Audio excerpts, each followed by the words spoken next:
eligible medical cannabis patients in the United States.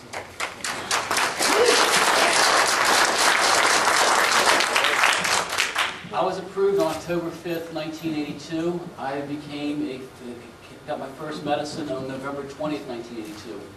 I discovered I have a certain bone disorder. I have bone tumors all throughout my body. And I was an advocate against cannabis in high school in the late 60s. Why would a healthy person use a legal drug when here I had to take all these legal narcotics and drugs? You know, don't do legal drugs. Went off to college in Miami from Southern Virginia, and there I was exposed to the use of medical cannabis in 1971. I gave in to peer pressure and tried it just to be accepted. It did nothing for me. I didn't get a euphoric effect. It did nothing. To me, it was pure garbage. About the 10th time I did it, I was playing a game of chess, and I disliked chess. And I sat for 30 minutes until I lost. And then I realized I'd been sitting for the entire 30 minutes, which was the first time I did that for more than 10 minutes in 5 years. Normally I would sit for 10 minutes and stand for 10 minutes. It dawned on me that I hadn't taken any narcotics or drugs. I had morphine, I had Quaalude, I had Valium, you name the narcotic or drug, I had it. And then all of a sudden they handed me the joint. And I looked at that piece of garbage, because to me that's all it was. And that's all I had done differently, I realized, was to smoke this garbage. Analytically, I figured, what if there's any benefit to this, medically speaking? And so that's how my journey began in 1971.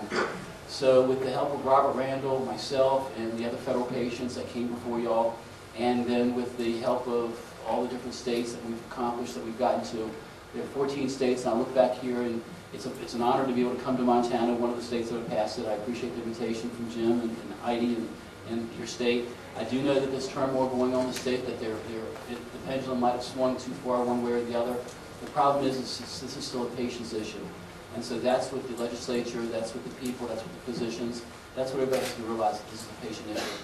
So that's really what we're here to talk about today, and what I'll be expressing more in later talks. Thank you. Thank you.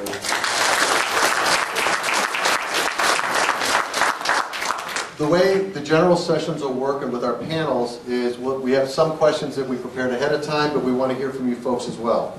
And again, it doesn't matter which side of the issue you are on. If you're here and you're not in favor of medical cannabis, we still want you to stand up and be heard, and everybody will be respectful of whatever opinion anybody has, because that's how we operate. The first question, though, is for Irv. Your book, My Medicine, says on the cover how you took on the federal government.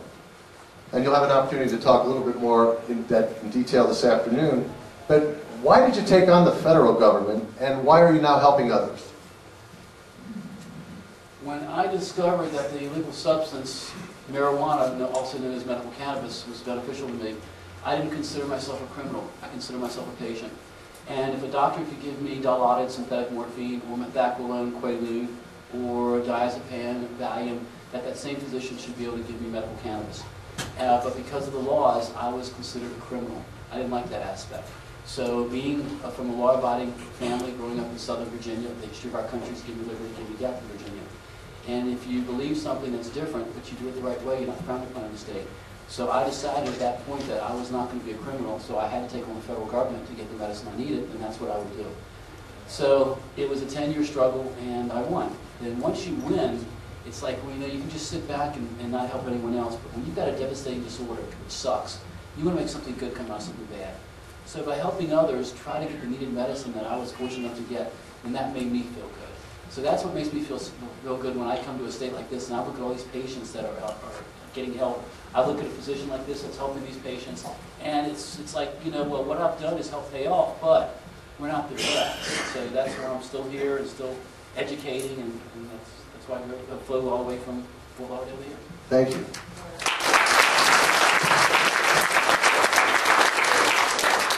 Chris, it seems the medical community is somewhat confused over medical cannabis. You know, why are some doctors willing to make the recommendation and others aren't? Well, let's start with the fact that physicians differ in their attitudes about whether the risks and benefits of cannabis are more risk than benefit, or vice versa. Studies that have been done suggest that easily 15 to 20% of the physician population just flatly doesn't believe that there is any scientific basis for believing that cannabis has any medical value whatsoever. They believe what the federal government says about it, and whether they believe it simply because it's a, I think certainly everybody in this room that understands that once the federal government puts a particular label on a substance, that should be the last word on the subject. And for many reasons, not the least of which is that we cherish our right to prescribe other types of medications, particularly in the controlled substance realm. You know, you have to walk very cautiously into any situation where you're even advocating a Schedule I drug. If I stand up in this group and tell you all that I believe crack cocaine has more medical benefit than downside, I would fully expect you to contradict me, some of you on the basis of personal experience. And I think you have to recognize that there are physicians who, on the basis of what they've seen in their offices, what they've been taught in their educational forums, are convinced that marijuana is more detrimental than beneficial to everybody. And as a, you know, as a end-sum game, that's where they leave it. It comes down to the fact that you know, I was taught that, and I was taught that if I gave enough of a narcotic, an opioid, to anybody in this room, I could make you an addict. And I hope some of you at least know that I could give you any amount of opioids and I'll never addict you. I probably will make you dependent. And you'll darn well likely have a phase called withdrawal, but your use won't be out of control, compulsive, or without regard for consequences. If I don't teach any of you anything else today, I will teach you that indeed nobody is an addict, addicted to anything, if their behavior is not out of control, compulsive, and without regard for consequences. So, to the extent that physicians see marijuana as capable of producing that phenomenon, addiction, they're going to fear it and they're going to be unwilling to certify for it. The rest of it comes down to fear of the DEA, fear of peer criticism, and the simple fact that most physicians are tied to either hospitals or large groups in which, at the present time, even though it's legal, it's looked on as substandard care. Thanks, Chris. Are we taking questions? We will in just a second. Noel, you know, and Chris just brought it up, you know, we hear a lot about there being no research at all really on cannabis, that it really does work. Is there really any scientific proof, conclusive, that this works? Oh, there's certainly scientific proof.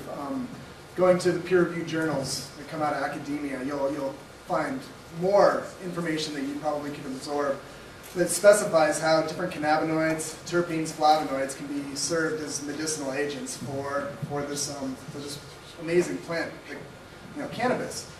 I mean, the problem is, though, here in the States, because of federal regulations, true scientific research has essentially been thwarted, and a lot of the scientific findings have come from other countries. So we're still trying to just catch up to, I guess, the scientific worldwide community in regards to cannabis so that we can understand how this medicine actually reacts in our body, how we can administer it better, and how we can focus on different pieces of this medicine that might not be psychotropic, like THC. Not everybody seems to want the euphoric effect from THC, but they very likely want some of the medicinal value from some of the other cannabinoids or some of the other constituents found in this plant.